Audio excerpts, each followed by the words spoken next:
Prepárate para una inmersión profunda en uno de los casos, sin resolver más escalofriantes de España. Ah, sí. El crimen de los Galindos. Ujú. Es una historia llena de misterio, brutalidad y lo más inquietante de todo, Sí. la desaparición de los propios archivos del caso. Guau. Listos para desentrañar este enigma. Pues vamos a ello.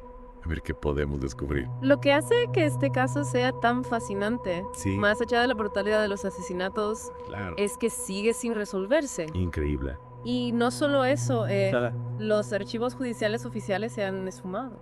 No me digas. Imagina todo un expediente desaparecido. Es que eso es ya para empezar a sospechar, ¿no? Totalmente. Empecemos por el principio. Dale. El 22 de julio de 1975, en el Cortijo de los Galindos, una finca aislada en la provincia de Sevilla, propiedad de una marquesa adinerada, y su esposo exmilitar se descubrió una escena macabra. Uf. 5 personas todas relacionadas con la finca aparecen asesinadas. Exacto, 5 víctimas cada una con un final terriblemente distinto. Madre mía. Manuel Zapata, el capataz, y su esposa Juana, que vivían en la finca, Ajá. fueron a las primeras víctimas. Vaya. Luego encontramos a Ramón Parrilla, un tractorista, y a Asunción Peralta, y su esposo, José González, también tractorista. Y lo que realmente hiela la sangre es la forma en que fueron asesinados. Algunos golpeados con herramientas agrícolas, otros con disparos. Correcto. Y una de las parejas, bueno, su destino fue especialmente cruel, golpeados y quemados. ¡Qué barbaridad! ¿Qué clase de mente podría concebir semejante atrocidad? La brutalidad del crimen sin duda impacta. Ya te digo. Al principio todas las sospechas recayeron sobre Manuel el capataz. Claro. Su cuerpo fue el último en ser descubierto, Ajá. lo que llevó a los investigadores a creer que pudo haber cometido los asesinatos y luego quitarse la vida. Un giro clásico en las investigaciones, ¿verdad? Sí. Asumir que el último en ser encontrado es el culpable. Exacto. Pero la autopsia reveló algo totalmente inesperado. La autopsia reveló que Manuel fue de hecho la primera víctima. Este descubrimiento cambió por completo el curso de la investigación. Claro. Si Manuel no fue el asesino, ¿quién fue? Es la gran pregunta. ¿Y por qué? Y esa es la pregunta que ha perseguido a los investigadores durante casi 50 años. Casi nada. La investigación inicial parecía toparse con un callejón sin salida tras otro. Sin un móvil claro, sin sospechosos firmes. Ya. Y para colmo, en 2014 los archivos del caso desaparecieron misteriosamente. La desaparición de los archivos del caso añade una capa aún más profunda de misterio. Increíble. El juzgado donde se guardaban sufrió un derrumbe del techo. Sí. Y entre los escombros y el caos, los archivos de los Galindos se esfumaron. Casualidad. Un accidente desafortunado. O un intento deliberado de enterrar el pasado. Un quíntuple asesinato brutal, la falta de un móvil claro, Sí. y para rematar la desaparición de las pruebas. La verdad es que Parece que alguien o algo pues se está esforzando mucho para que este caso nunca se resuelva. desde luego esa es una interpretación posible. Desde luego, Y sin esos archivos, reconstruir lo que realmente sucedió en ese fatídico julio se vuelve una tarea casi imposible. ¿Ya?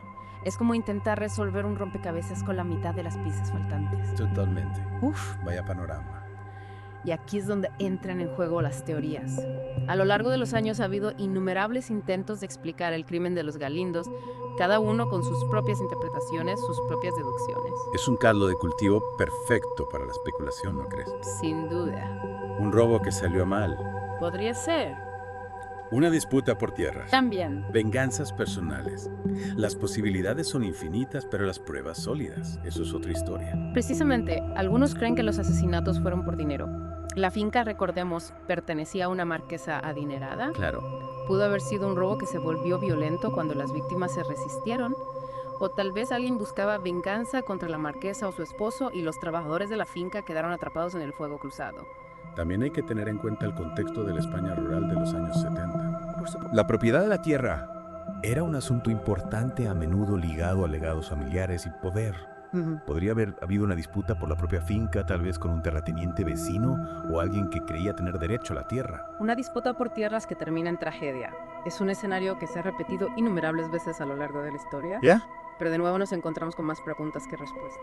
Y lo que me parece realmente intrigante es que este caso ha trascendido las fronteras de la investigación policial. Totalmente. Se ha convertido en un fenómeno cultural. Sí. Libros documentales, incluso un cómic. Cada uno ofreciendo su propia versión de los hechos, alimentando aún más el fuego de la especulación. Es una muestra del poder que tienen los misterios sin resolver, ¿verdad?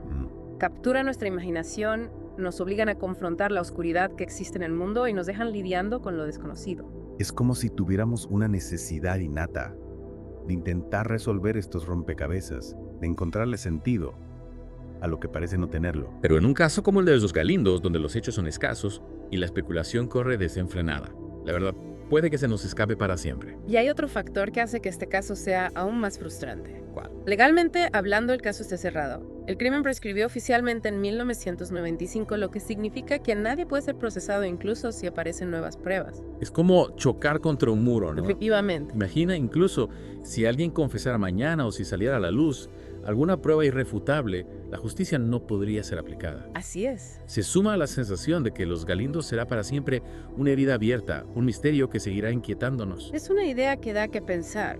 Pero tal vez de alguna manera la falta de una respuesta definitiva es lo que hace que este caso sea tan cautivador. Nos obliga a confrontar las limitaciones de nuestro conocimiento, la fragilidad de la justicia y el poder perdurable de los secretos. Me pregunto qué sentirán las familias de las víctimas. Imagino el dolor y la frustración de no saber quién les arrebató a sus seres queridos, de no tener un cierre después de un suceso tan terrible. Es desgarrador pensar en ello. Y con el caso oficialmente cerrado, la esperanza de justicia debe de parecerles increíblemente lejana. Pero dice mucho del espíritu humano que a pesar del paso del tiempo,